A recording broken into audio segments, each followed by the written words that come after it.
Hi everyone, welcome to the Tuesday Philosophy Club, which is supported by the Aurora Philosophy Institute and the Aurora Public Library.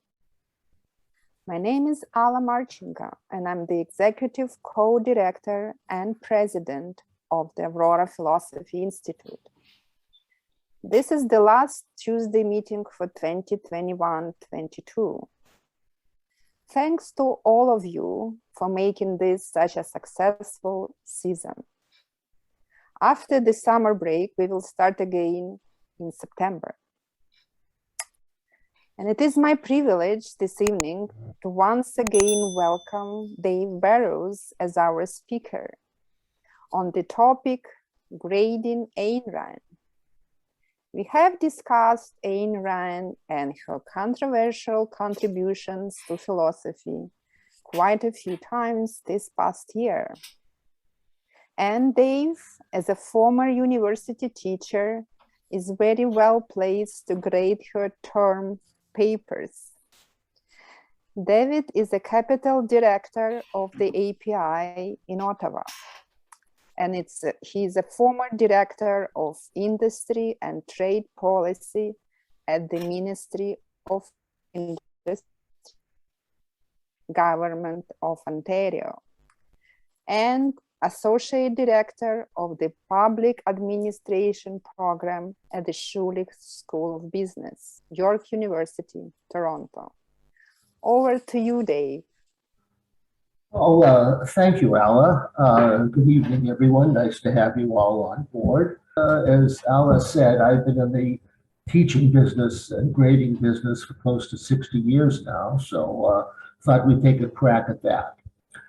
In terms of our colleague, she was born Rosenbaum, middle-class Jewish family in St. Petersburg, 1905. The Bolsheviks, of course, confiscated her father's pharmacy business, and she, like many others, faced some desperate conditions during that time. She visited the United States in 25 and decided that she was going to stay and not return. We could go back just a little bit, John. Sure, I can. Yeah, I don't know what happened there, actually. Yeah. She developed an interest in screenwriting, and she actually did some and was involved in American action movies, which is where she got a bit of her genre. She became an atheist, but anytime you read anything about her, she's still considered to be Jewish, whether she wants to or not. Next, please.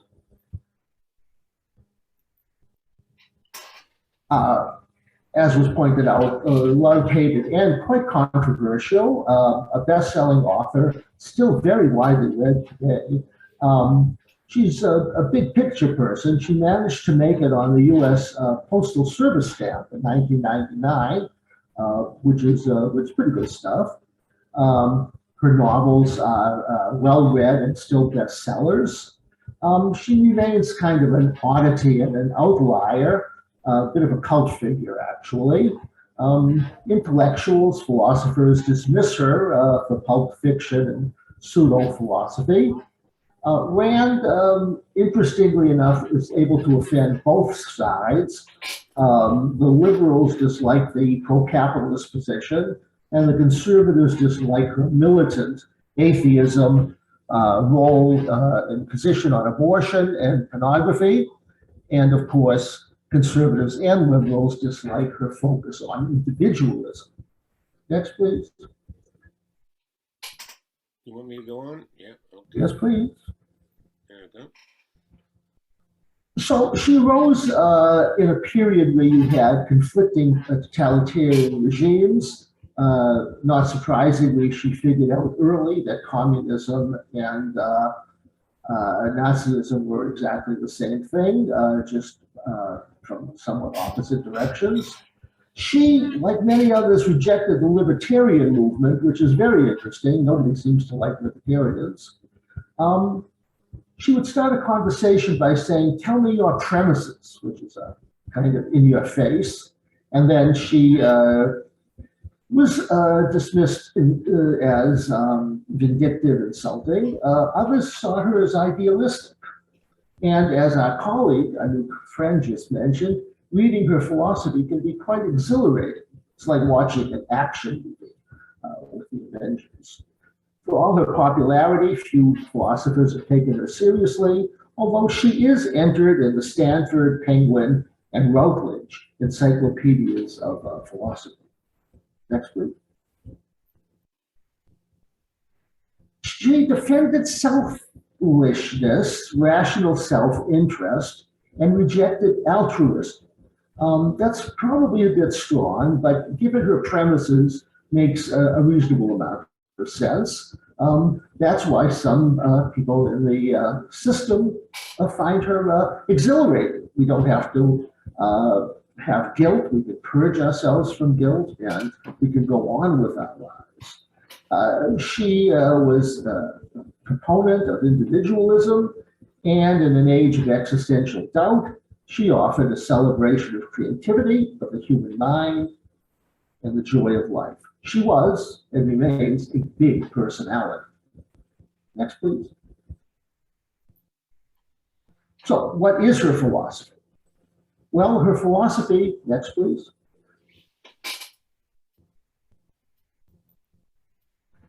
It's called Objectivism, and it's pretty straightforward. Follow reason, work hard to achieve life's purpose and productivity, earn genuine self-respect with your fellow humans, treat others honestly and create value with them and for them, humans as heroic beings. You're here to be happy. You're here to reason. Reality exists independently of consciousness, which is important, and you experience reality through sense perception. Next, please.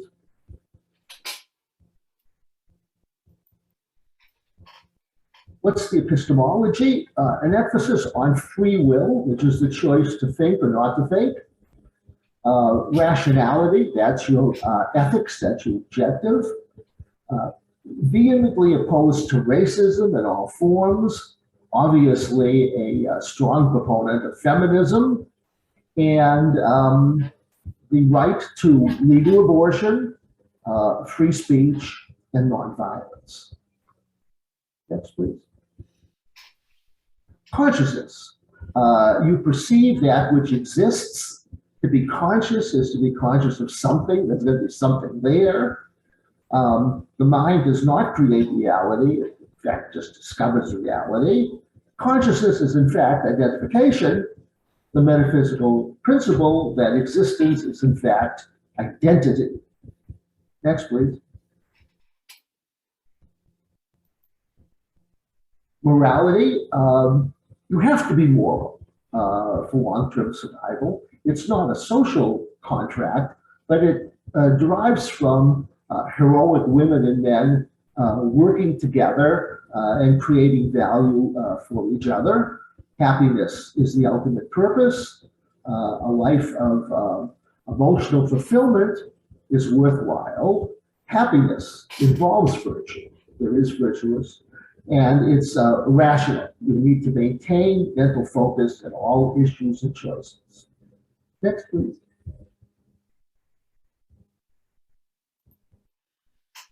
Virtue. Charity, kindness, and generosity are not a major virtue or moral duty. They just, in fact, derive from your behavior. Whether one should help others is dependent upon your view of their value, your hierarchy of values. It's not appropriate to make sacrifices. One should not knowingly risk one's life for a stranger. Never sacrifice happiness for another.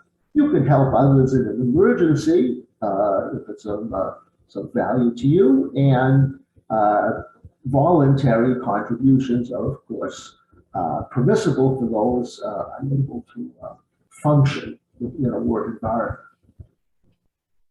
Next, please.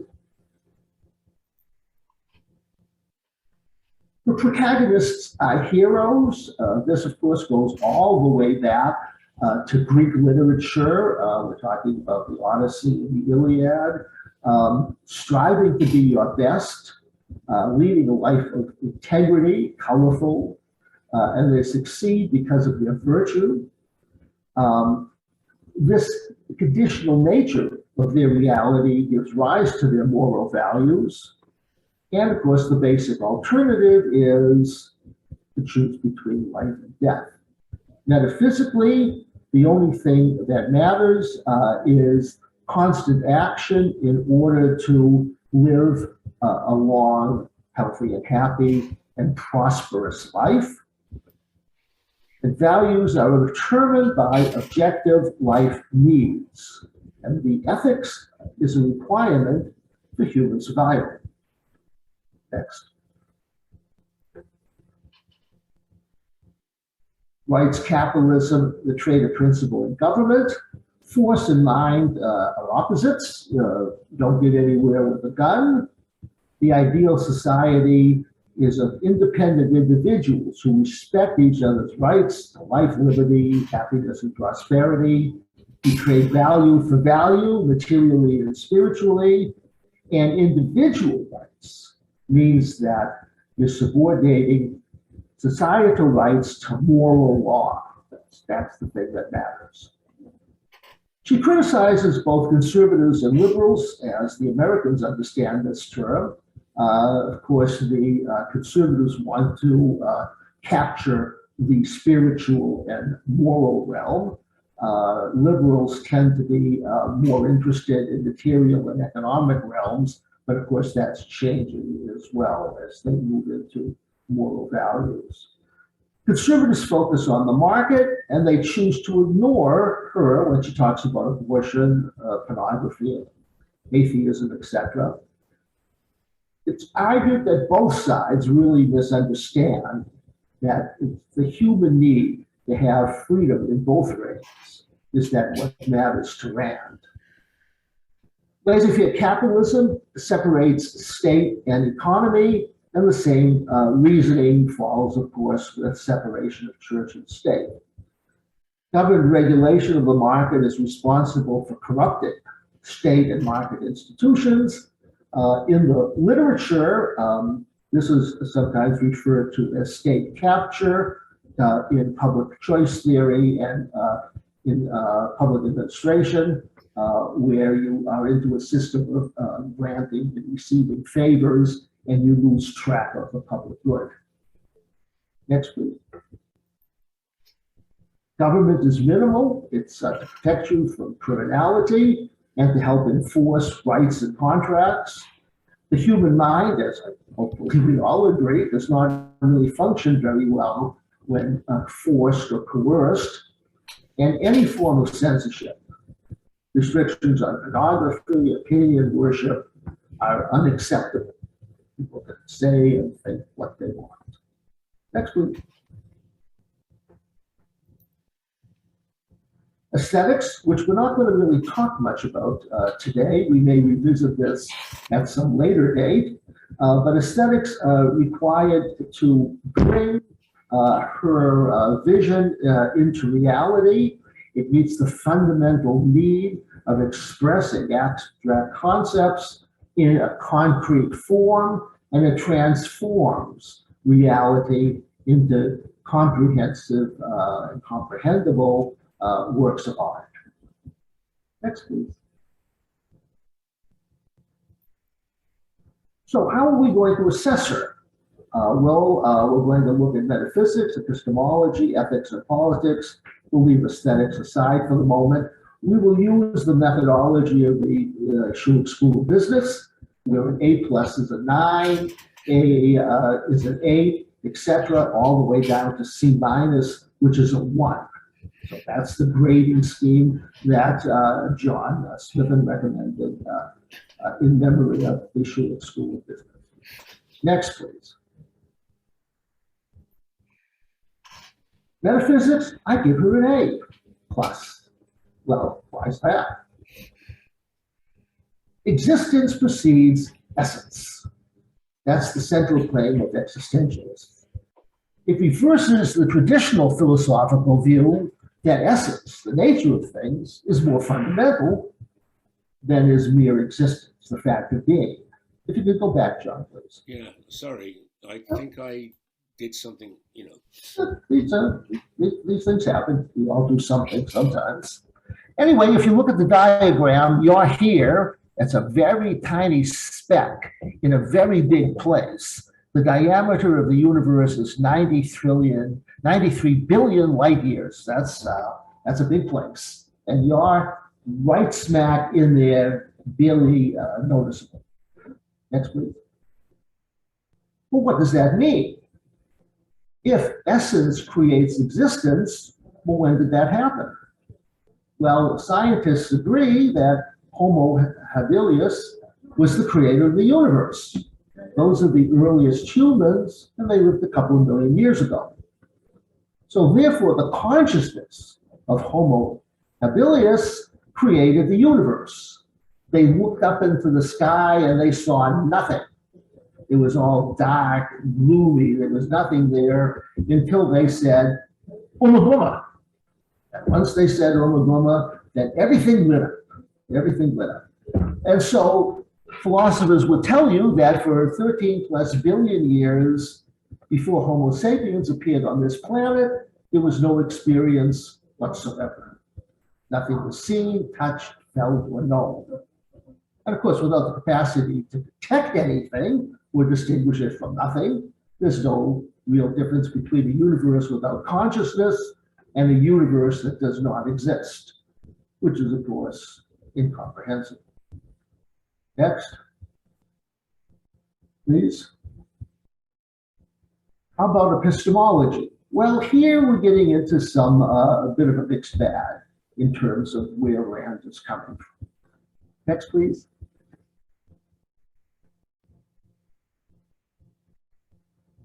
Well, much of her work, of course, depends upon rational thinking.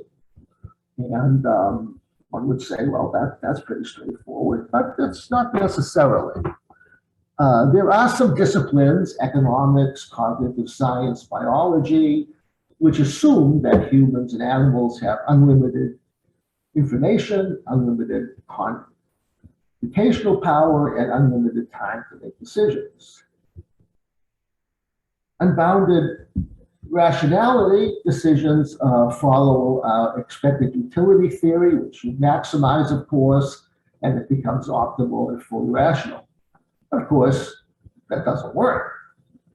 Humans and animals have limited resources to make inferences, and so we're into bounded rationality, which is heuristics, the use of thumb. Many years ago, Simon, of course, talked about decision makers as satisficers. Tversky and Kahneman got into the idea of framing. People respond differently to how you frame the situation. For example, you avoid risk when there's a positive frame, but seek risk when you have a negative frame. Interestingly, this framing also occurs in primates. Now, Kahneman is an interesting character. He won the Nobel Prize in economics. Now you might say, well, so what? Well, he's not an economist. The economics profession was such a mess with its emphasis on rational thinking that the Nobel Committee gave the prize to Kahneman, who's a psychologist, because he was getting at the truth, as we understand it, of decision-making processes. Next, please. John? Right. Perceptual decision-making strategies are the same between a mouse and humans. How they make decisions might entail alternating strategies between a series of events. This is published by the folks at Princeton University in Nature and Neuroscience, which is a very prestigious journal. Mice and humans switch between engaged and disengaged strategies. Why do they do that? Because disengaged strategies may require less energy due to finite energy budgets to perform tasks. That's right, mice and men. Behavioral genetics. This is fairly straightforward. Behavioral traits and disorders are influenced by your genes. The environment influences tend to make members of the same family more different than more similar. And the influence of genetics tends to increase in importance as we get older. Now, that's why I gave her a B. The rationality stuff is great, but the world doesn't really work that way. As you can tell, you'll hear people say, well, any rational human being would conclude this. What they really mean to say is any rational human being who has my genetic makeup and has been involved in my environmental situation would think the way I do. That's what they define as rational. Ethics, B+. What's going on here? And I think people don't really understand this. Rand, although she may not admit it herself, is a utopian. It's a utopian vision. And a utopia derives from Thomas More, of course. It's a fictional place where the members of the society have perfected certain qualities. In common parlance, it sometimes means impossible or far-fetched.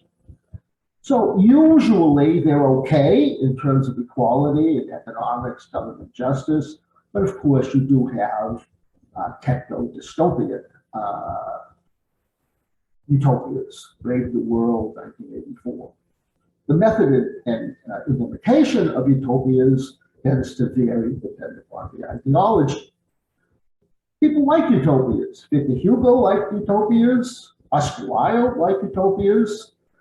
Marx, who is probably the ultimate utopian, used the word utopia to denote unscientific social theories. Next, please. Well, what's Rand talking about? Well, Thomas Paine says, look, rights cannot be granted by a charter because that implies that it can be revoked. Rights would only be privileges. In other words, Paine is saying Rand is right. That's the fundamental basis. Winston Churchill's famous dictum is democracy is the worst form of government except for all the others that have been tried. And Rand, and I would argue that that applies to the capitalist system as well. The capitalist system is a mess, but it certainly performs better than any other system. Now, what about all this selfishness business? Isaac Asimov, the famous scientific fiction writer, one of his laws is robots shall avoid actions or situations that could cause it to come to harm itself. So in other words, that's the kind of thing Rand is talking about. We don't do self-harm. Next. This has always bothered me. When you get on a plane and you sit down and they get on and they say, you know, oxygen and air pressure monitored, the compression, a mask will appear. And here's the troubling one that always bothers me to this day. If you're traveling with a child or someone who requires assistance, secure your mask, then assist the other person, which of course, on the face of it, sounds horrible. I had to bring my mother back to Boston after she had a massive heart attack, and I'm hearing this saying, no, put the mask on my mother first. And the answer is no, you don't do that because you can't help somebody else unless you help yourself. Camus, who is probably the ultimate existentialist or absurdist, if you will, there's only one truly serious philosophical problem, that's suicide. Now, people are saying, well, you need to be empathetic. You know, you really have to, walk in the other person's moccasins. You really have to understand them and feel for them. However, and this is a literature, which isn't made up, there's a very dark side to empathy if you overdo it. If you're too much in tune with other people's emotions, it can lead to exhaustion, apathy, and even aggression and cruelty. I got this one off of the BBC a couple of months ago, but there's an extensive literature on that. You can overdo empathy, go too far. Next, please. So Ayn Rand's utopian vision, from my perspective, it's as good as any. But I mean, really, in its pure form, it works very well, given her major premise, which is humans are never helpless and they're never dependent through fault of their own. So based on that premise, it's noble, it's kind-hearted, it's consistent, free women and men living in harmony, racial and sexual equality, freedom of speech, a vision for a better world, and of course, many of the components, as we know, exist in society. Next, please. However, there's a problem. Pastor Mueller, was having trouble figuring out how to live a long life. Now, the pastor was an ardent nationalist and was very pro-Nazi, which he acknowledges himself. He says he wasn't a member of the party. Others said he was, but it doesn't really matter. What did Pastor Mueller have to say for all this? First, they came for the socialists, and I did not speak out because I was not a socialist.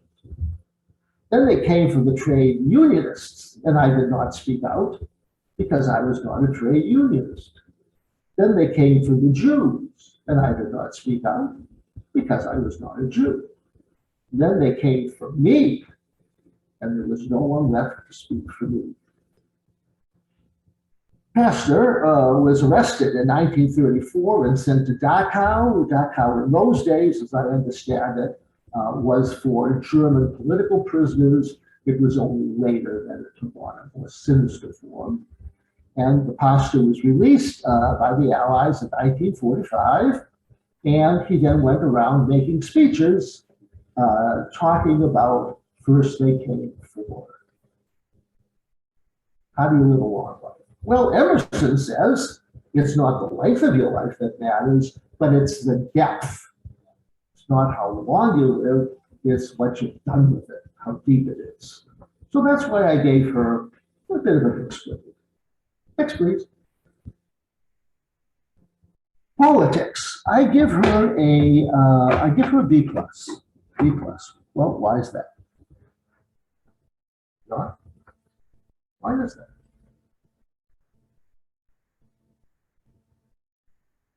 Well, we have a guy named John Locke, and he's considered the father of the Enlightenment. He is highly valued. He is considered one of the top 5 philosophers ever. Top 5 philosophers ever.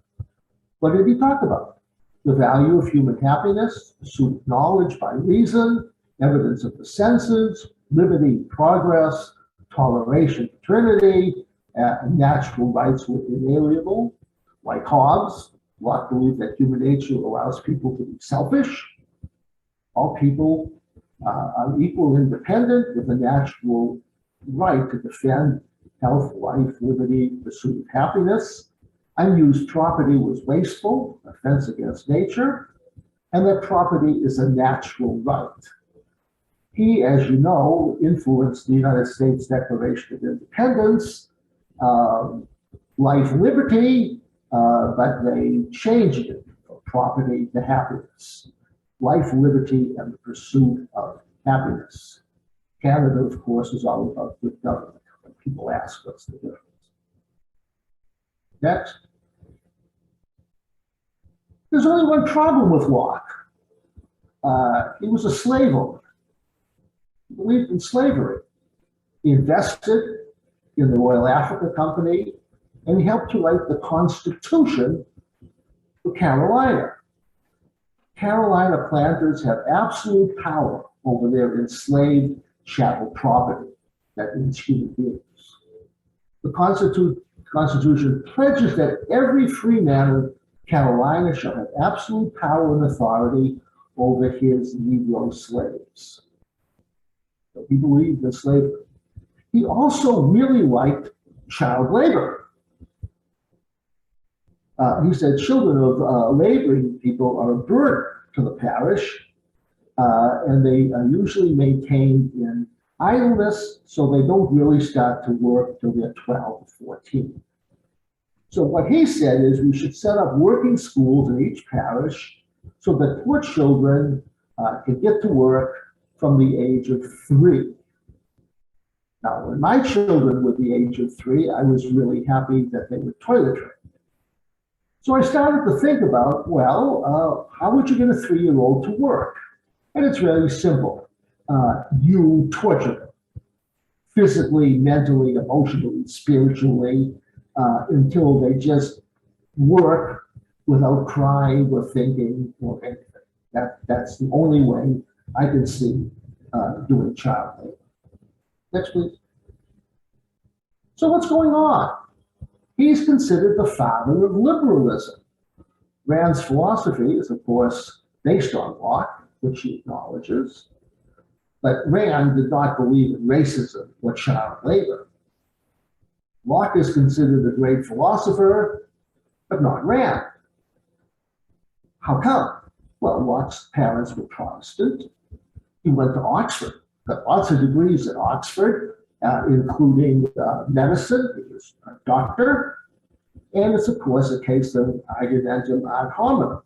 Here you have this Russian Jewish woman who was a screenwriter, and you're comparing her to John Locke, even though they're saying almost the same thing, with the exception of slavery and child labor. Next, please. Now, here's a problem for Rand, which is market failure. Free markets fail. Everybody knows that. The most conservative economists will tell you that free markets fail in the provision of public goods, information asymmetries, oligopoly and monopoly, and externalities like pollution.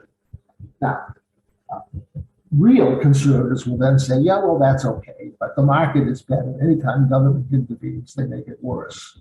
But everybody agrees the market fails.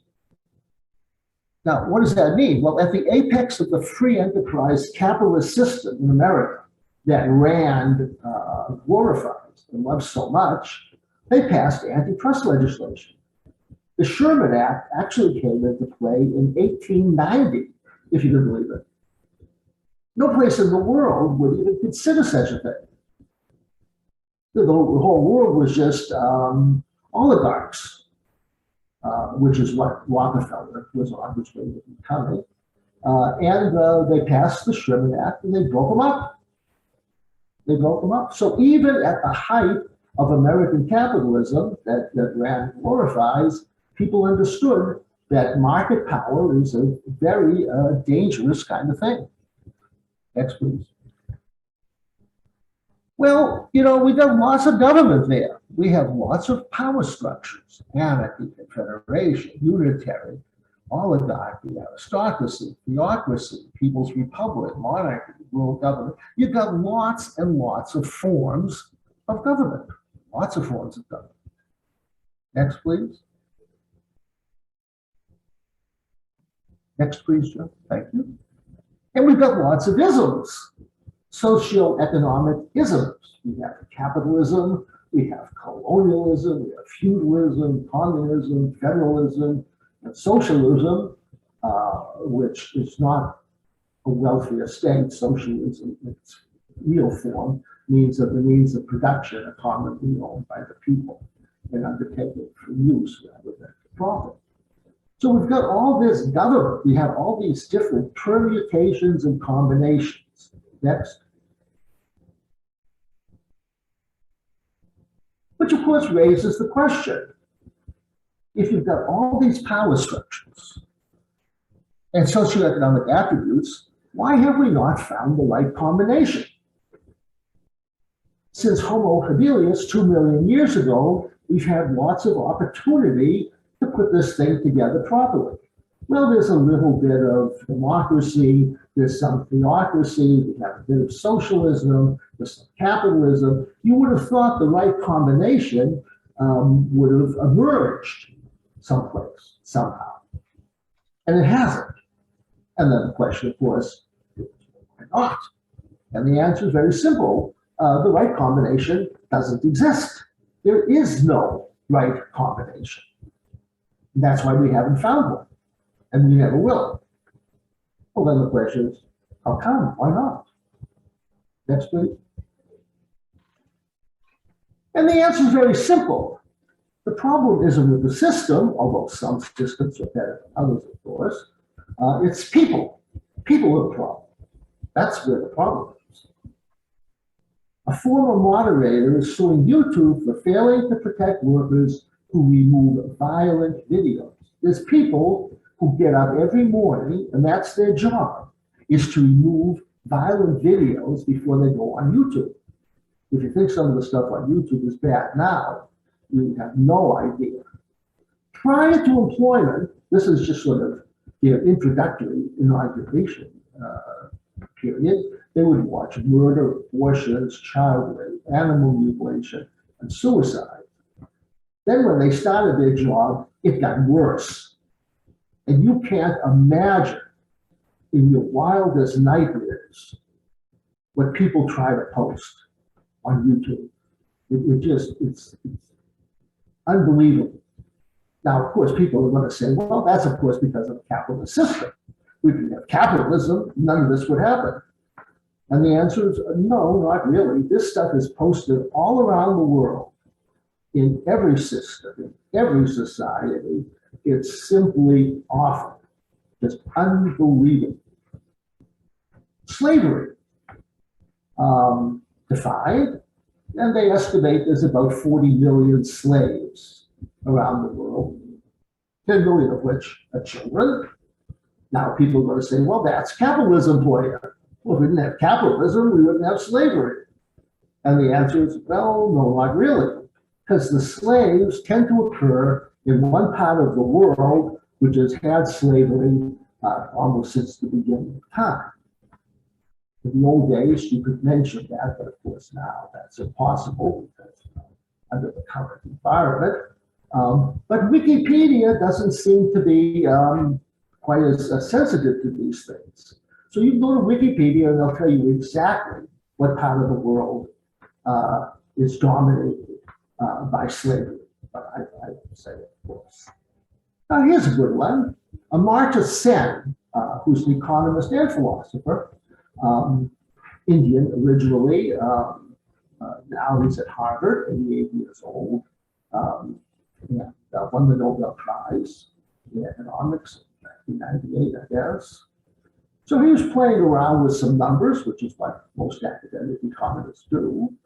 And he said, well, here's a number of people in Asia, here's the number of men, and here's the number of women. And he had one of those uh-oh moments. He said, uh-oh, this doesn't work. There should be more women because it's sort of 50-50, that's what it is. And so when he started pushing the numbers around, he found out that there were 100 million women missing in China, South and West Asia. Women who should be there, but do not exist. Now, how did that happen? Well, it's very simple. The ultrasound machine comes into the village, and the scan takes place, and the technician says, well, congratulations, looks like you're going to have a happy, healthy little boy. And the response is, yeah, that's good. But then she says, or he says, congratulations, you're going to have a happy, healthy little girl. And then the woman says, well, we'll see about that. And then they go have an abortion. Now, this is not a discussion of the rights or wrongs of abortion. I don't want to go there, okay? All I'm talking about is selective abortion based on gender alone, okay? But if abortion, females' right, whatever, that's fine. If you don't have an ultrasound machine and the child is born, then you kill it. It's called female infanticide, which basically means murder. And most people would agree that once the child is born, the mother loses all rights with respect to the child. Now, one would say, well, okay, that's the guys, the husbands do that. And the answer is no, that is not the case. The mothers do this. This is female infanticide, and the mothers do this. They have a very special technique for doing it, which I won't mention. It's rather delicate, but they do it. And if they don't do that, then there's, of course, inadequate health care, malnutrition, female children. Now, somebody's going to say, well, that's the capitalist system for you. We didn't have capitalism, we'd have 100 million more women. And the answer is no. This has absolutely nothing to do with the system. This is much more fundamental than that. No need to go into that discussion, but that's just what it is. Next, please. So, how can we conclude all of this? What does it all do? Next, please.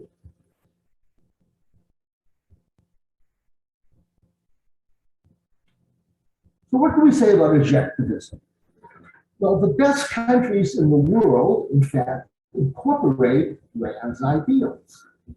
Now, I was going to list these countries, but I was told in no uncertain terms that that's politically incorrect and that would be offensive to people. So if you want to know what these countries are, you can go to the Human Development Index, which is published by the United Nations. So when you see the list and you're offended by it, you can write to the United Nations and tell them it offends you. There's millions of lists on the internet, and they all look pretty much the same. Transparency International measures countries by their transparency, by their corruption, level of corruption. Unsurprisingly, countries with a high Human Development Index are more transparent and less corrupt. I won't mention them because that's not politically advisable in this environment.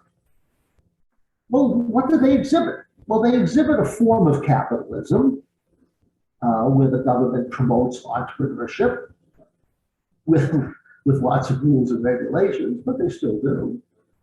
There's relatively limited state ownership of the means of production. Democracy, freedom of expression is there, sort of. There's a rule of law. There's an attempt to promote equality. There's an attempt to promote property rights. So a lot of the things that Rand talks about, one tends to find in the best countries in the world. However, if we go to the bottom, and of course this is the crux of the matter, with the addition of a social safety net for humans dependent through no fault of their own. And so, yes, Rand is right about a lot of stuff, but her initial assumption of happy, healthy, more people, unfortunately, does not exist. And there is a need for a social safety net. In the United States, my sister-in-law was in a social safety net, and my brother. My sister-in-law was out of the social safety net for 60 years of her life because she was profoundly schizophrenic. And my brother was severely impacted by multiple sclerosis and was unable to work. Next, please.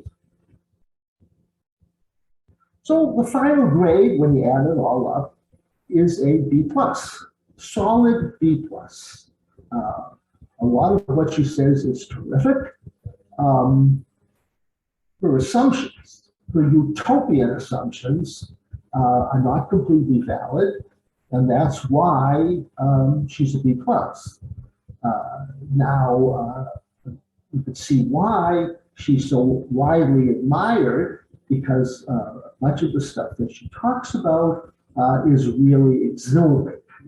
It gives you a sense of empowerment. When you go to the movies, in my day, you used to go to see Bergman, who was not the most exciting guy in the world. But nowadays, of course, everybody goes to see the Avengers or Spider-Man because everybody wants a hero. Everybody needs a hero, and Rand talks about heroism. That's the basis of her discussion. So that's where I am on it. I want to thank you all for your attention. Hope the presentation went reasonably smoothly between John and myself. And I guess we now open it up for discussion. Well, thanks very much, Dave. That's much appreciated. You know well enough, though, that Ayn Rand would be knocking on your door, saying that she desperately needed an aid to get into graduate school. You know that for sure. Okay, so Al, I think you're going to take the questions now, be the moderator. Yeah, absolutely. I would love to do that. Thanks, David, again. It was really fascinating. Yeah. Can I have a secret? Can I tell a secret, John and David, that there is one more part of it and we're gonna do it next year? I hope so.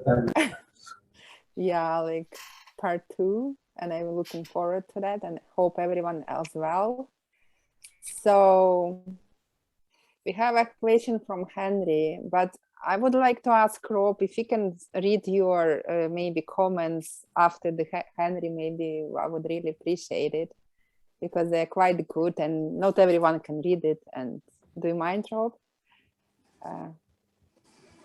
Sorry, Ella, what do you want me to just read the quotes? Is that what you want? Yeah. Yeah, sure. Okay. They're quotes from her books. They're not my comments. It doesn't. It's even more relevant. That's exactly what we're here today. So perfect. Okay. So yes. So. You want me to do it now or after him? Okay, do it now. You're already here, so take the floor. These are quotes from Fountainhead. Freedom, noun, ask nothing, to depend on nothing. The hardest thing to explain is the glaringly evident, which everybody has decided. Losing my place here. I'm having trouble scrolling here. Hang on a second. The hardest thing to explain is the glaringly evident, which everybody has decided not to see. Self-sacrifice, but it is precisely the self that cannot, must not be sacrificed. Love is reverence and worship and glory and the upward glance, not a bandage for dirty swords. Integrity is the ability to stand by an idea. One loses everything when one loses one's sense of humor. These quotes,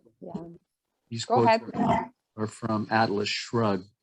She did not know the nature of her loneliness. The only words that named it were, "This is not the world I expected." And again, never think of pain or danger or enemies a moment longer than is necessary to fight them. Every living thing must grow. It can't stand still. It must grow or perish. It is not death that we wish to avoid, but life that we wish to live. If one doesn't respect oneself, one can have neither love nor respect for others. And that's all.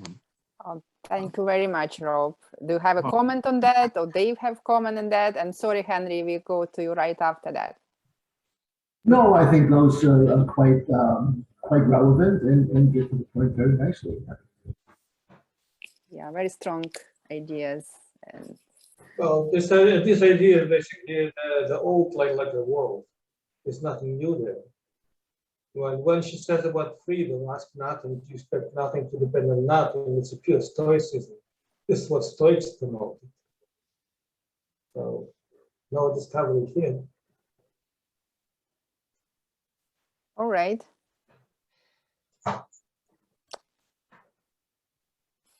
You have a question, Henry, or statement? Yes, no statement. I don't make statements. Just mention facts. So equality. During the presentation, Dave has mentioned equality. What kind of equality? Could you elaborate on that? It could be viewed from different points of view.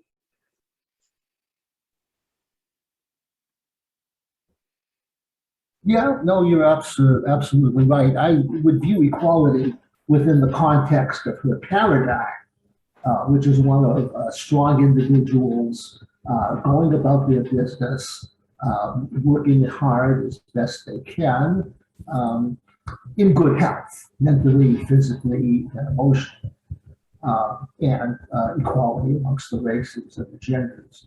And that's, I think, basically where she's coming from. Now, in the real world, as you know, that's a very different story. And what equality means in the real world is a very different story, which is why her grade is lower than the A+ she needs to get into graduate school. And so, but that's a very different topic of discussion. Within the context of Rand herself, she's systematic and whole with respect to equity, I believe, equality.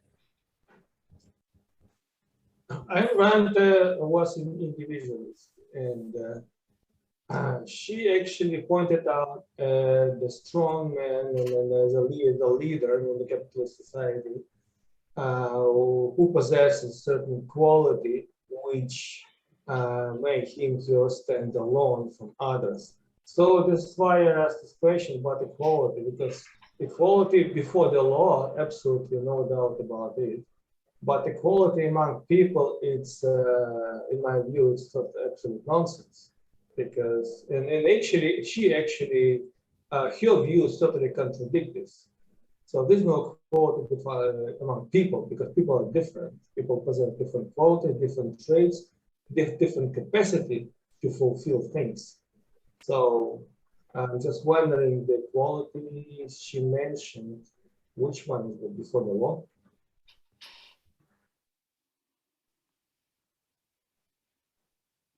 It's equality before the law in face of each other and how people are treated, given her paradigm.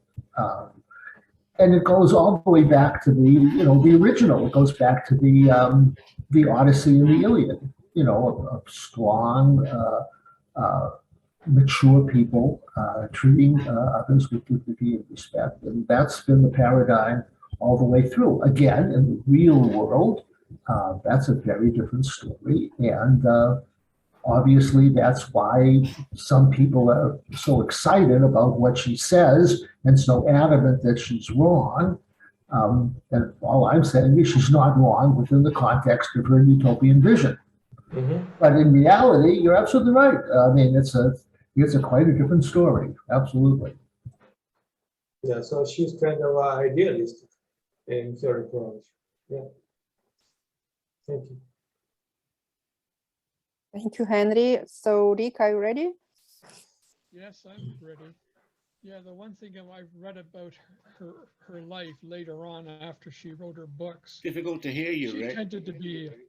She tended to be quite a bit of a hypocrite, actually, because she liked living by her rules, but if someone else tried doing the same thing, they got in trouble with her. There was that guy she was shacking up with for a while, Nathaniel something or other, and they had a falling out because he apparently didn't interpret her stuff the proper way, and she had a lot of trouble in life with people dealing with people. So it's one thing to have the rules to live by, and it's another thing to get mad at others for doing the same as you do. So yeah, I must say, at this age of life, I'm scale dating in the United States, by the way. Past my best before date. I'm just get tired of argumentum ad hominem. I mean, I really do. I mean, I just don't like it. It's just, what do they got to say? Does it make any sense? They don't live by what they say. Well, that's too bad. That's just something different. If they say one thing and they break the law, they should go to jail. I'm not disagreeing with you. But to dismiss her and her postage stamp because she was contradictory, I just don't. I don't buy it. It means nothing to me. And what's her ideas? What does she believe? Did she practice what she preached? Not necessarily, but quite frankly, so what? That's a completely different story, in my opinion.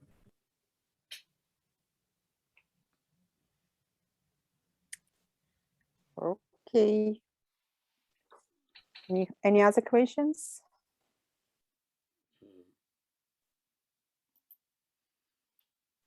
Okay, Mr. John Smithson. Yeah, so I think, taking up on what Rick was saying about, I think that raises a very general question, doesn't it, in philosophy, right? You could apply the same thing to Martin Heidegger, for example, who was a Nazi. Should we therefore not read Heidegger? I'm just picking, one example, right? That's a very interesting question. Do we pay attention to what's written, or do we pay attention to the private life, to the scandals or whatever, and to not living up to their ideals? I'd be interested in what you think about that, David, as a general thing. You've illustrated it, but also I would be interested what other people think. Sorry. Yeah. Well, just let me. This is the Michael Jackson effect. Yeah. Okay, there are people who will not watch or listen to Michael Jackson anymore because of what he did. And on the one hand, in terms of our colleague and what he just said, one can respect that and say, well, there's a pretty vile guy. I don't want to see or hear from him. On the other hand, you can say, yeah, that's true, but I like his music. I can dance to that. And it's not an easy answer, John. I don't think there's a right answer to it. I get a little squeamish, listening to Michael Jackson, but on the other hand, I can dance to it. So it is an important question and something that should probably be raised in another venue, but I'd be interested in our colleagues and what they have to say. Thank you, John. Thank you, David. Yana, do you have any maybe questions or comments? I believe you do.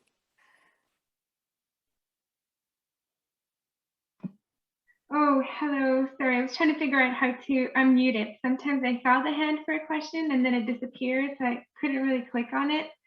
I don't know, my question is kind of around Ayn Rand's idea of selfishness.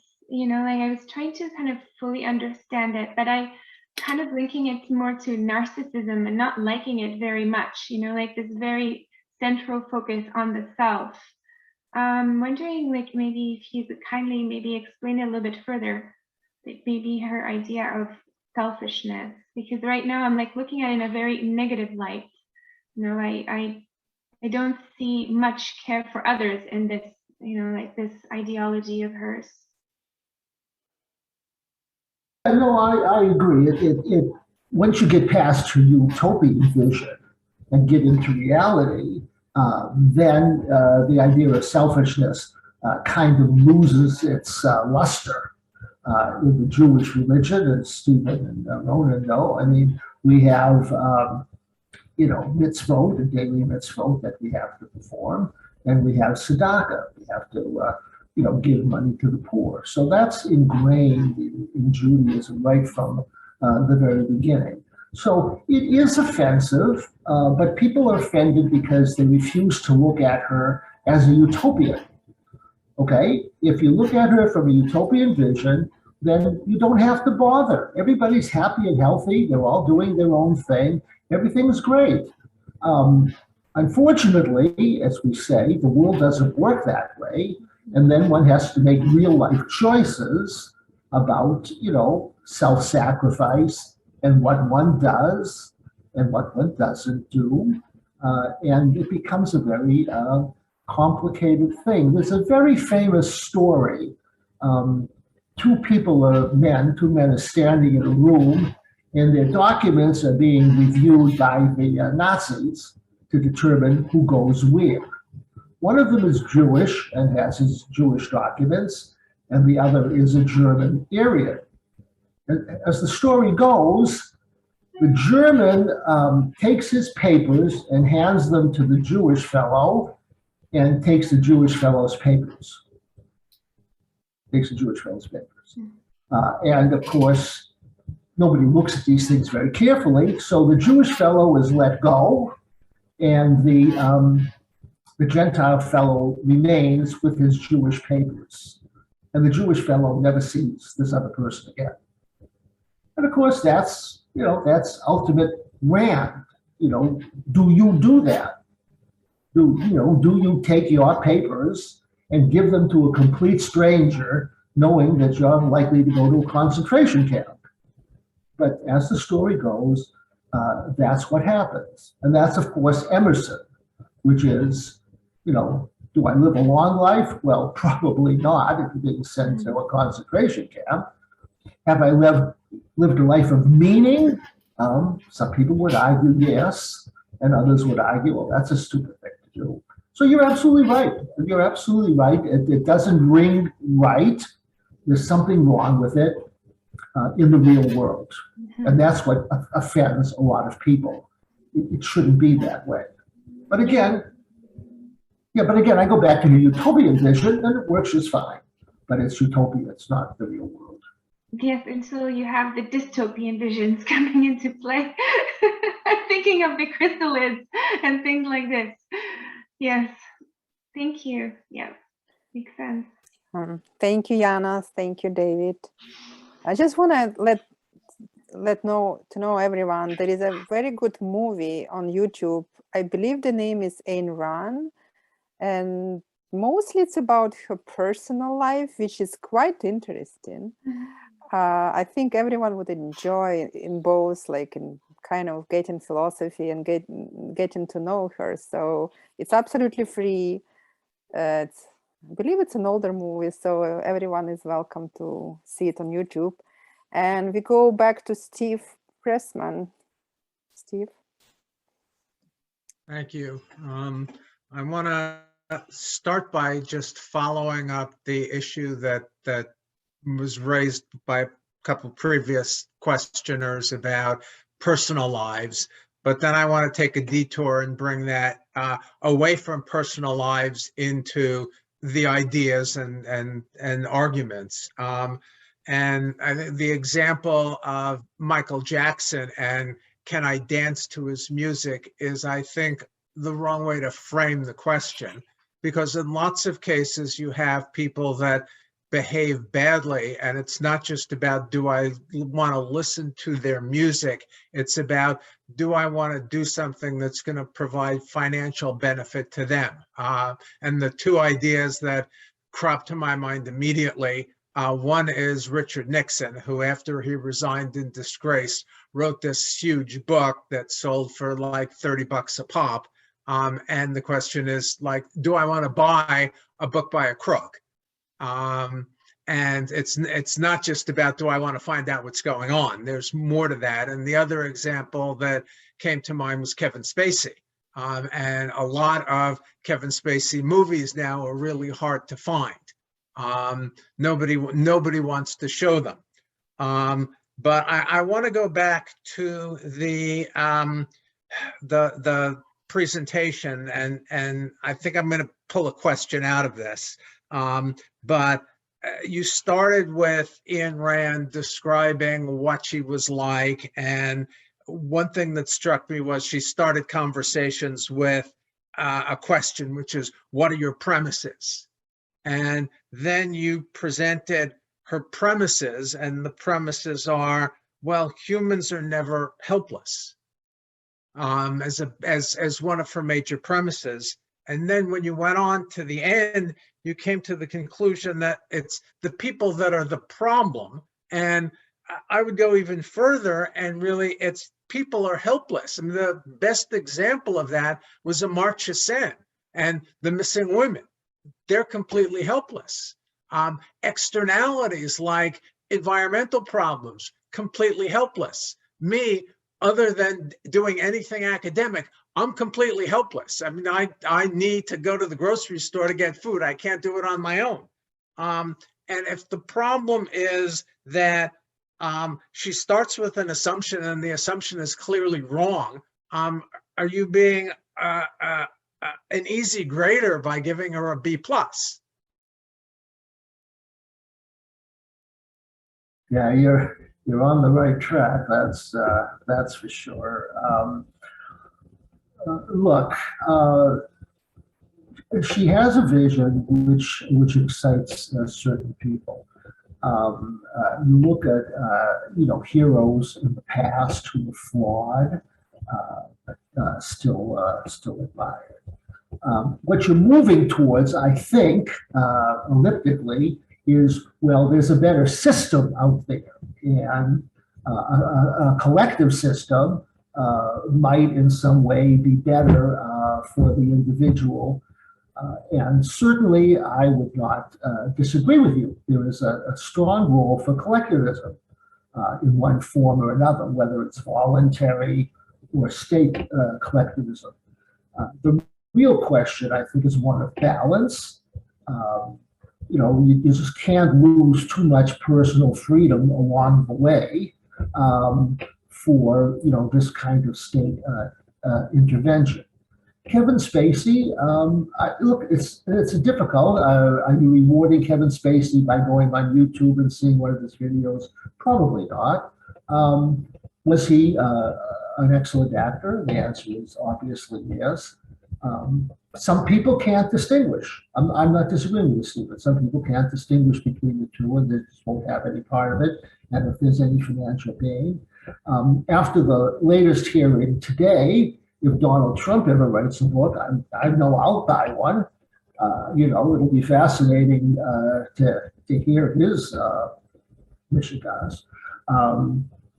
So yeah, I hear what you're saying. I'm not going to disagree with you. There's a question of balance, and at some point in time, it just, how much of this can you stomach? How much of this can you take of Kevin Spacey and Michael Jackson? And at what point in time to just draw the line and say, no, I've had enough of that.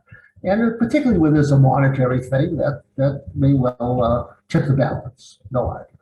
No idea. Thank you. Thank you, Steve. So that's it. And then we go to Rand.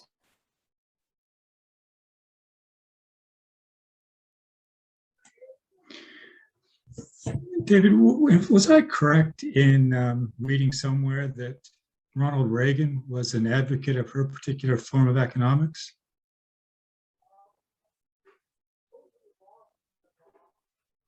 Yes, I believe that's the case, and her stamp, would have something to do with all of that stuff. Her economics is basically free market. You leave everybody alone to do their things, and it sorts out. But that's classical economics. That's general equilibrium theory, that it all sort of sorts out. What we've learned over the years is that there are lots of problems with the capitalist system which need to be addressed. The key thing is to find some kind of balance and some kind of moderation where you encourage entrepreneurship, but you try to eliminate or reduce the very harmful effects that you could get from the system. But yes, Ronald Reagan, obviously the most indebted is Rand Paul, and that's how he got his name. His father called him Rand, and he's the senator from Kentucky.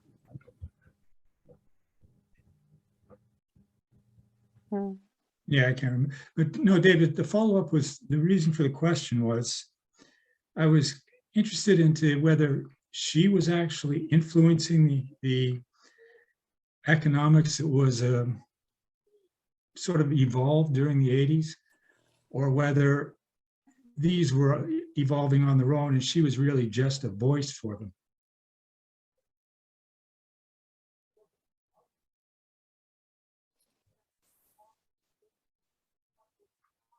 Sorry, John and Stephen can correct me, of course. there was a bringing together of views. Okay, you had what's called the Chicago School with Milton Friedman and those people. You had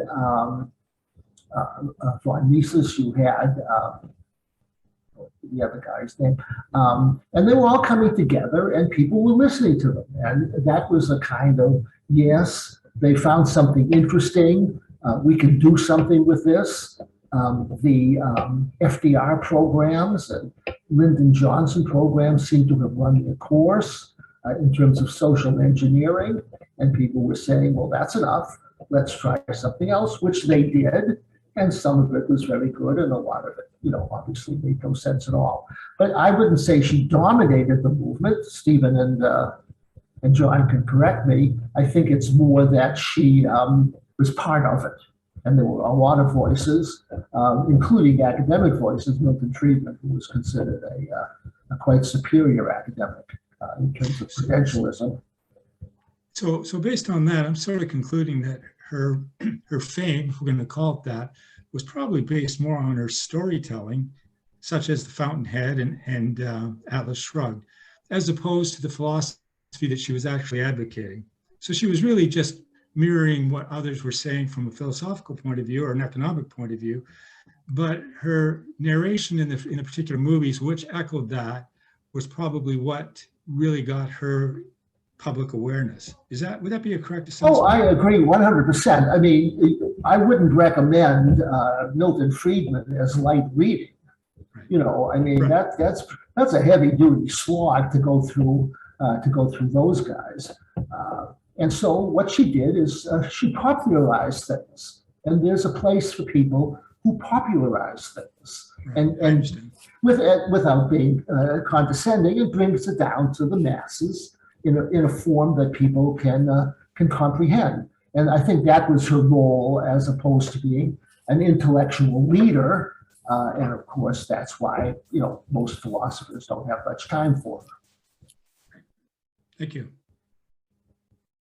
Thank you, Dave. And we have Henry now. Again, unmute yourself, Henry.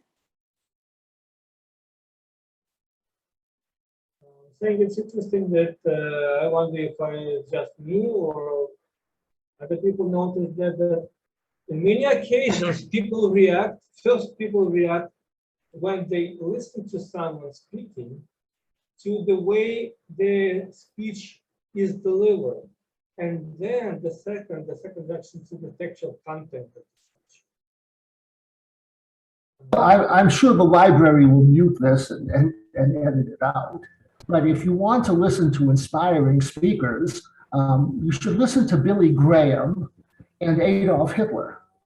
And when you listen to those guys, you want to jump out of your seat and sign up. Even if you don't speak German, Hitler's cadence and what he did with his voice and his mannerisms was just enthralling. But as a Jewish person, his content, left a little something to be desired, no doubt. And they just bring this. Billy Graham, if you go back and you look at some of his telethons, you just want to get up off the couch and sign up. It's just mesmerizing. So yes, I think she popularized things in a way that people could understand and relate to and become a part of, and that was a great part of her success. Yeah, the first thing is the way how it's delivered. It's been delivered, the piece of garbage is wonderfully wrapped, decorated, and then the action is beautiful. But actually, my question is, I'd like to turn to what Steve has highlighted. He mentioned, Kevin Spacey, Michael Jackson, and Nixon, and I can mention Trump, as the case may be. So what I'm saying, most of the cases, we judge people or famous figures by the information delivered to us by media, not by actions they actually committed. Because if you look at the president, okay, Nixon is a bad guy, yes, definitely, he's a crook. But look at the other presidents. None of them is saint. whoever we take, even Reagan is so loved by many. And if you come to the recent one, Trump, wow, horrible reputation. But the actions, I have hard time to figure out what actually he did bad. But the reputation is bad and delivered to us by the media. This is how we digest things. Accept or don't accept, mostly we accept it. I mean, this is how we digest and form our opinion. And even Kevin Spacey, I love Kevin Spacey. I don't care what he did. He's a great actor. I love his movies. And it's whatever's left is beyond my interest. So the same as Michael Jackson. Because again, the information about these people, I cannot disagree. Yeah, they might have committed crimes or bad things or whatever you call it, but their actions and their performance is totally different thing. Well, I would agree with you. I think that's why you need history. I think Barack Obama, if I may change the subject topic, when he first came on the scene, I mean, he was mesmerizing. I don't have any idea what he said. Nobody really did. But it sounded great. And in comparison to John McCain, who would get lost in a snowstorm, he was a vibrant, exciting person. Now, when you go back 25 years in history and say, well, what did he really accomplish? That will be quite another story. Once the rhetoric is done and the charisma is done, if I understand you correctly, I believe you get a quite different perspective. And that's why, you need history for those things. But in my opinion, just speaking personally, he was elected president of the United States of America solely on charisma. If you actually go back and look at his record, he accomplished nothing. Absolutely nothing. He worked for a law firm and he left. Then he was a city councilor. He abstained from most of the votes because it wasn't politically correct. And he spent most of his time as a senator writing books about himself and introduced, if my understanding, almost no legislation. And he never ran anything other than a one-person office. And all of a sudden, he's president of the United States. That's a big job. And obviously, at least at the start, it was way above him. It was completely lost. So if that's what you're saying, then I agree. And I think Barack Obama is a perfect example. And that's why you need history. That's why you need to go back in a dispassionate way and say, well, what did this person really accomplish once we get past the rhetoric? Is that where you're going with this? Yes, and I'd like to mention that our opinion is not based on a personal experience because there is none. Our opinion is shaped, formed by the information delivered to us. Can we trust the integrity of this information? Can we? I don't know. But anyway, we have an opinion based on that. Well, I've got to tell you, I was one of the greatest professors of all time. I was nominated for teaching awards every year. Every year I was nominated for teaching award. But the interesting thing is that my frequency distribution was bimodal. There was a whole bunch of people on one side who loved me. They thought I was the best thing that ever happened to them, and they voted for me, and I won awards. And then there was a whole mass of people on the other side who thought I was completely sugar, that I was a racist, sexist, whatever. And so if that's what you're saying, I agree with you. I was not in everybody's taste, as the dean used to tell me. But I kept showing up with my award, saying, look, they voted for me. I've won this award. And then he's saying, yeah, but half the class hated you. Exactly. We have to operate with the facts, with the actions, that with the evidence we surely know, not anything else that might influence us. This is what I'm aiming at. Only then, oh, John, we're going to have this critical mind presentation. I think we're going to touch the subject for sure.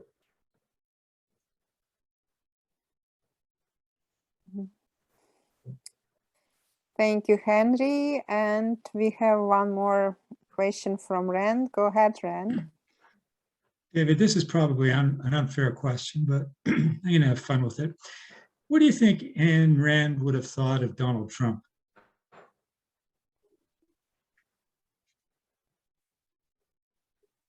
Well, you know, I mean, he mouthed some of her stuff. But in this case, I think his behavior was so abominable that I think she would have real trouble with it. His authoritarian tendencies and those kinds of things. I think she would have had a real bother with it. What you're saying is interesting is, well, what happens if we see her on Fox News? What would she say?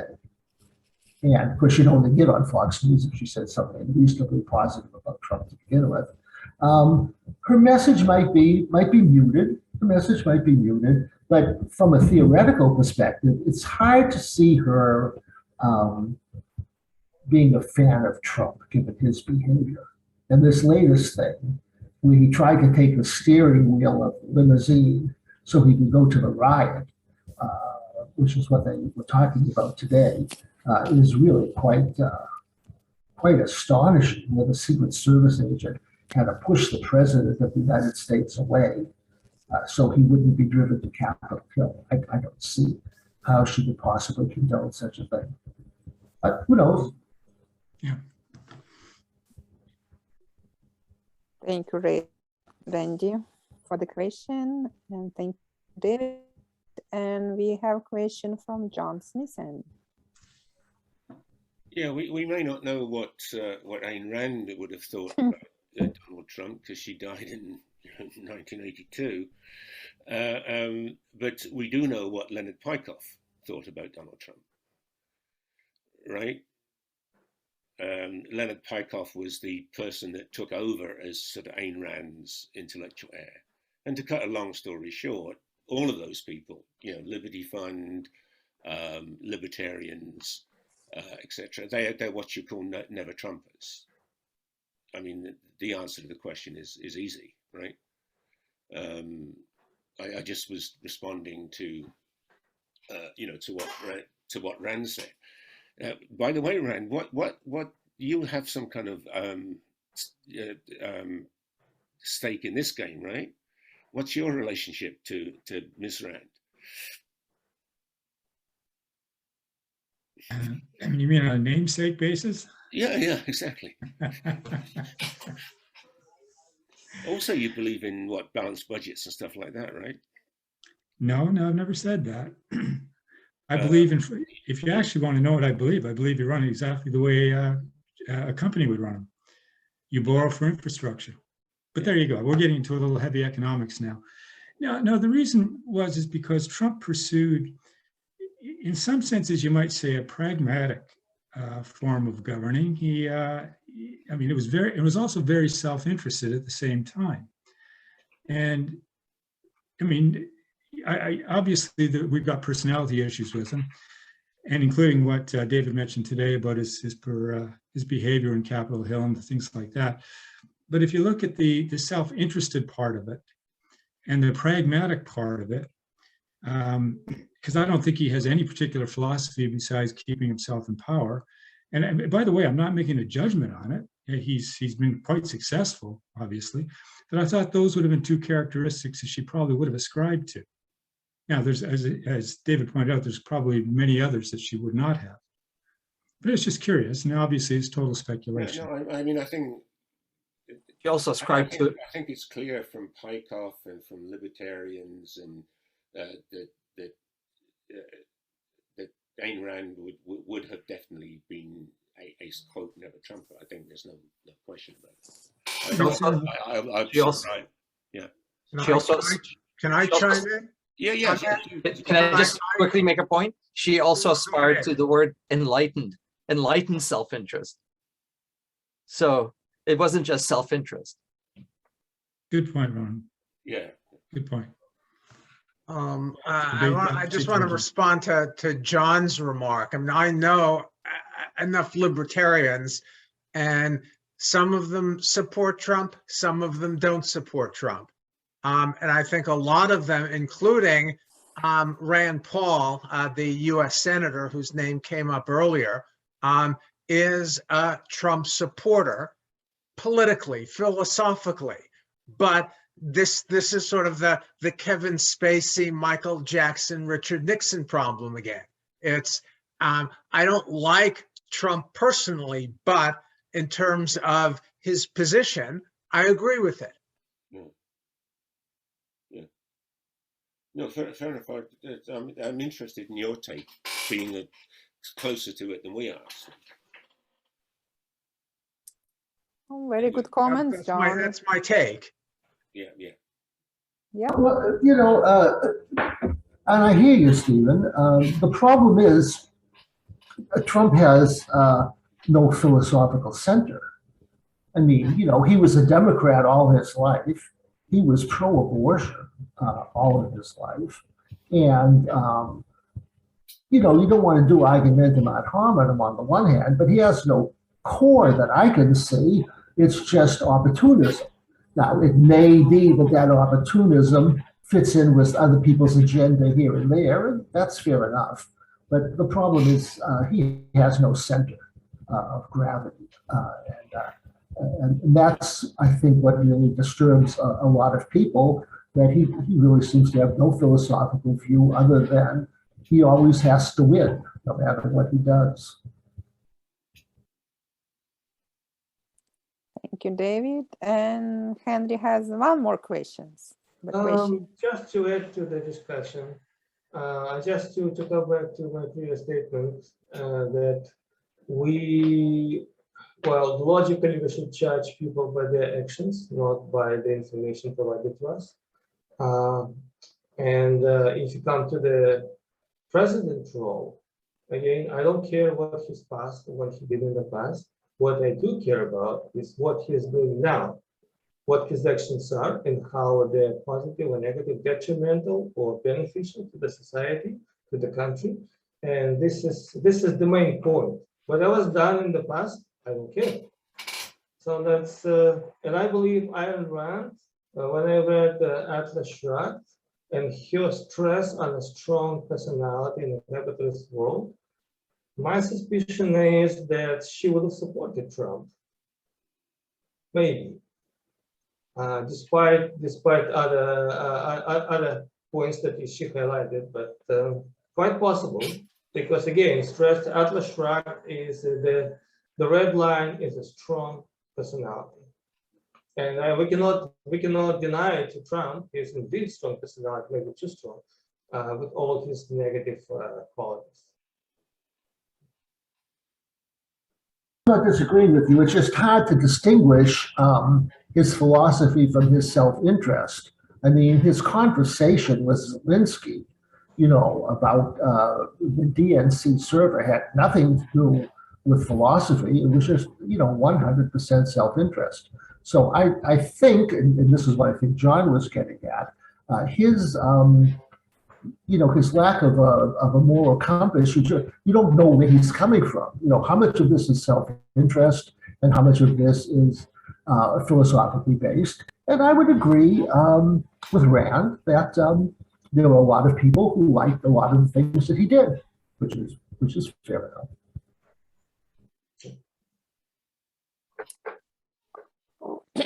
Oh, Randy. I guess we got going on. I hope that question's not going to be about Trump, right? You promise? David, you mentioned the Chicago school and things like that. So I assume you've got a background in economics.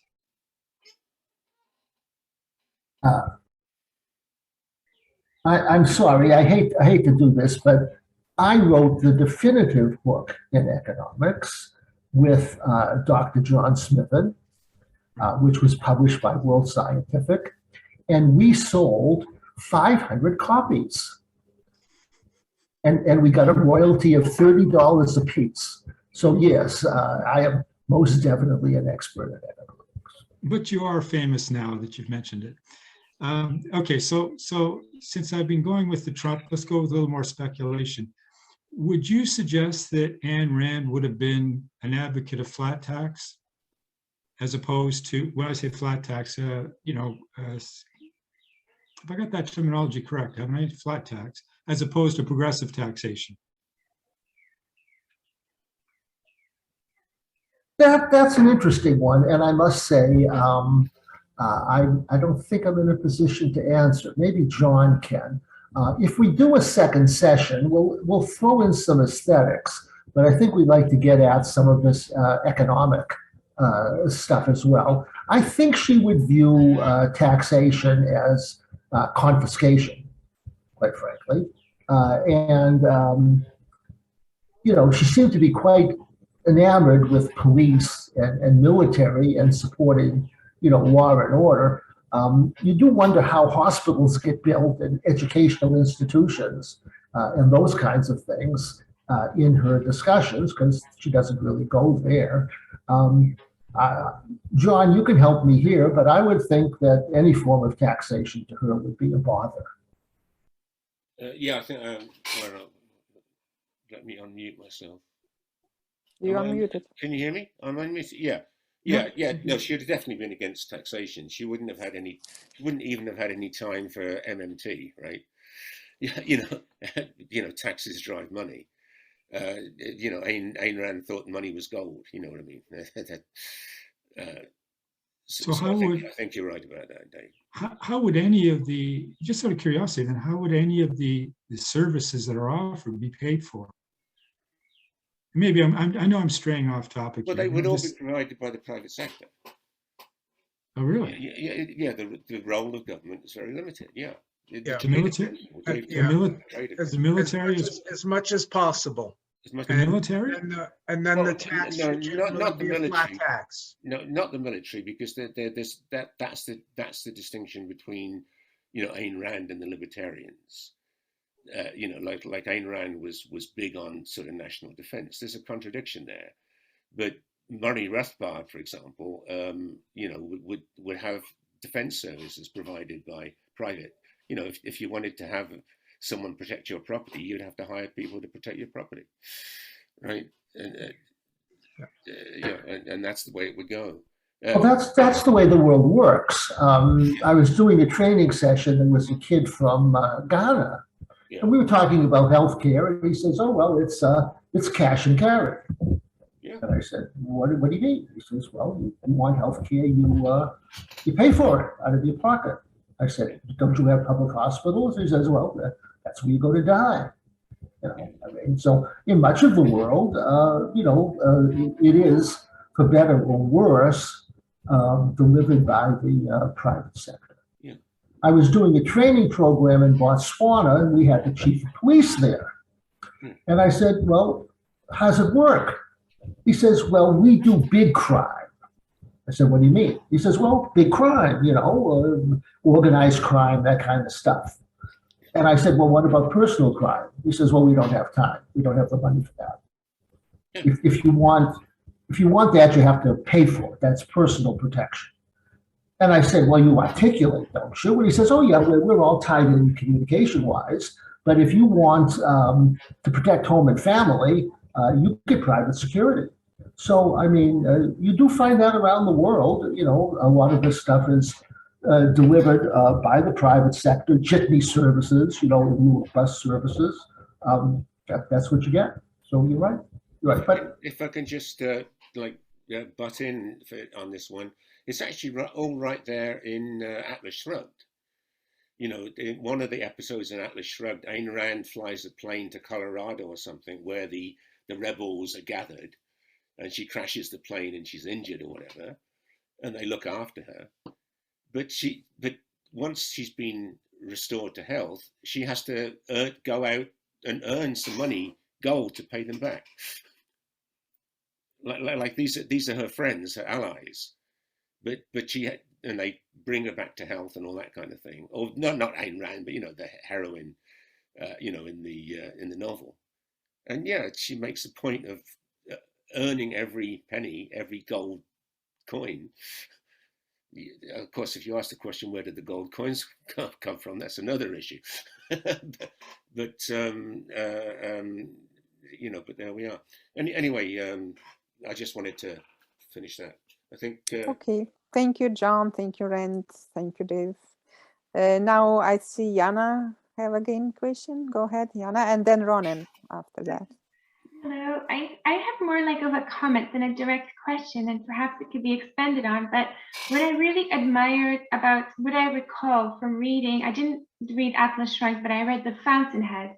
Like her characters, they were very heroic. They seemed larger than life, like something to truly aspire to. And this philosophy was embedded, like, you know, into these powerful characters. You know, like they led by example, by all this like philosophy. So I feel that she's kind of created a kind of a sense of heroism, this heroic character that, you know, like that we can all admire as we are reading these protagonists, you know, in the novel. It's kind of like she brings to the modern age in which she was writing to something like we had in like the Greeks, like Achilles. Although Achilles, of course, he has his weakness. But these characters, like it just seems like they were almost like superhuman. Like, so in a way that it seems like she kind of embedded the action heroes. Like, and if she's coming from this fictional, you know, like background of the film movies, then she's kind of like created these characters. And in a sense, although I really admire a lot of her ideology, I definitely do not agree, like, you know, with the self-centeredness so much, and the kind of like the narcissistic aspect.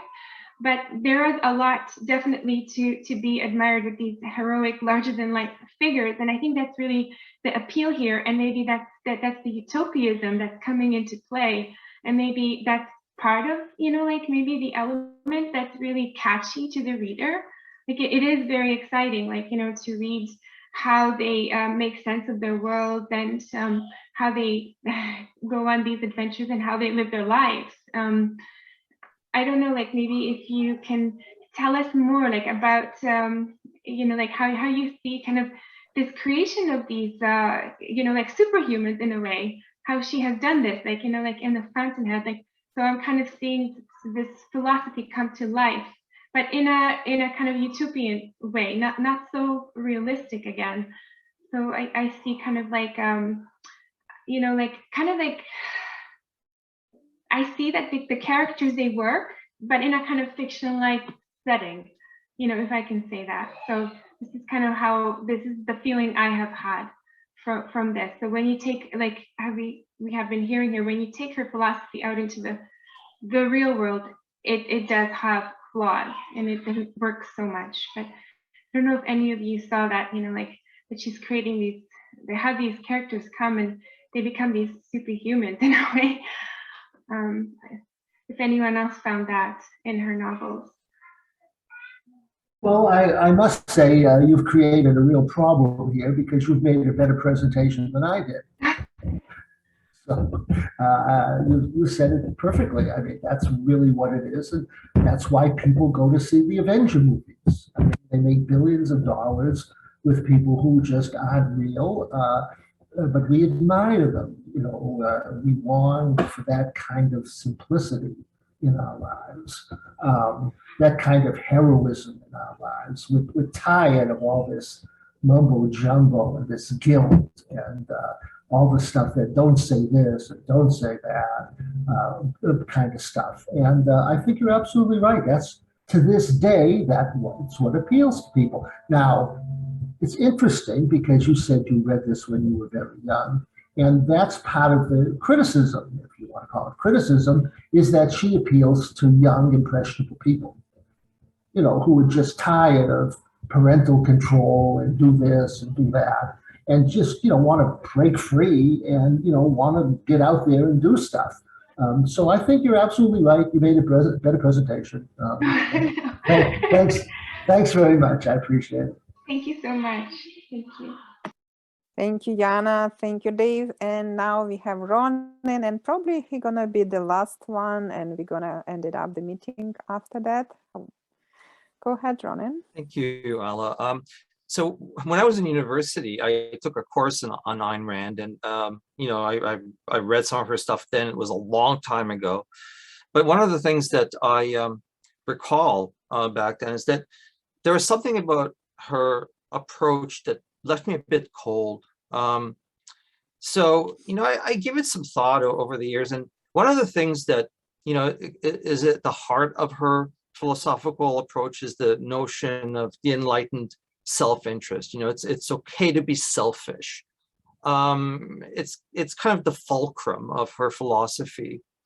And it seems to me that, what she did really well was, maybe talk about economic prosperity. The notion of enlightened self-interest is a very good economic premise, which I think may work really well. However, I don't think that it's sufficient for true human thriving.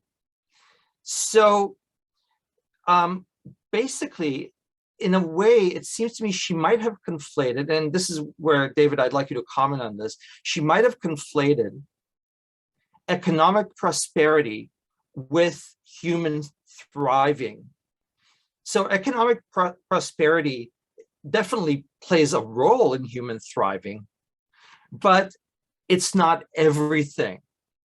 And so these heroic characters that she developed, who were selfish, and if we develop a certain economic basis for humans to live in, everything will be good and everyone will be happy.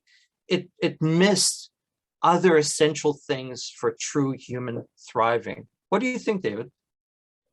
Well, you've hit the literature right on the head, of course. The young people like it because it's exhilarating. As you get older, people find it harsh and uncaring and unfeeling because you're not 19 anymore. You now have seen misery and death and all those things, and you've hopefully developed a bit of empathy. And so you're absolutely right. That's the criticism and that's the literature. But what she did is what you really have to do to be remembered. And that's simply, Ronan, go big or go home. Mm-hmm. And she went big. She went big. And all the people who write footnotes, and letters to the editor and have these little tweets and their own, private whatever, they disappear. They're just gone. No matter how smart they are, no matter what they say, they disappear. They're not larger than life. They don't. But she took it, you could argue, to the reductio ad absurdum. I'm not going to argue that. But that's her motif. You go big or you go home. She went big. She's a big personality. And as a result, went over the top. I think that's fair to say, whether she knows it or not, or knew it or not. So I would agree with everything you say, but she will be remembered because she's a big personality. She took it all the way, which in fact, of course, is too far. No argument. That's absolutely. And thank you, Dave, and thank you, Ronan. Or that's it, right? So, and I wanna read the comment from Joel. Joel, he already left, but he asked me to read for you. Thank you, Dave, and everyone. I appreciate able to learn more about Ayn Rand here than in several years of Objectivist meetup group. Much appreciated. And comments to you, I think I totally agree on that. And I think everyone would join me in praising you, David. And I think we can do part 2 next year if you agree on that. And thanks for coming, each and everyone. We have a break in the summer, but we're going to meet everyone in September. So visit meanwhile our YouTube channel, subscribe, and we have news on our website. And good luck to everyone.